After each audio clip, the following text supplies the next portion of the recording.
बघा, आमच्या विश्व हिंदू परिषदचे काही वरिष्ठ अधिकारी जे संघाच्या मुख्य पदावर आहेत, इथे जे पोलीस काय DCP त्यांना भेटलेले आहेत आणि आम्ही सकल हिंदू समाजाचं फक्त एकच आहे की 2 दिवस द्या आम्हाला, 2 दिवस नाही, आम्हाला उद्याच्या उद्या त्या महेश पाटील तर आम्हाला निलंबित पाहिजे।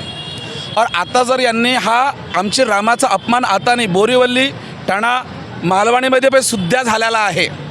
आता हिंदू समाजाने 2 दिवस 3 दिवस 5 दिवस 6 दिवस नाही, आता बघतो उद्या इथं आरतीची तयारी करा।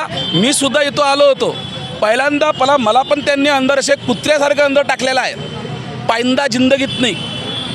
असं जर हिंदूवर होत असेल ते हनुमानाच्या जयंतीवर सर्वांना हिंदू समाजाला एकच आहे, काही नाही। देवेंद्र फडणवीससुद्धा पण आम्ही जाणार नाही, एकनाथ शिंदेपाशी जाणार नाही। हिंदुत्व जागणारे पुरे जेवढे आपले शिवाजी महाराजांचे मावळे असन, जेवढे हिंदुत्व असन, इथंच आम्हाला सामूहिक आरती आणि हनुमान चालीसा करायचा आहे। नंतर देवेंद्र फडणवीस आणि दुसरं कानून बघूया।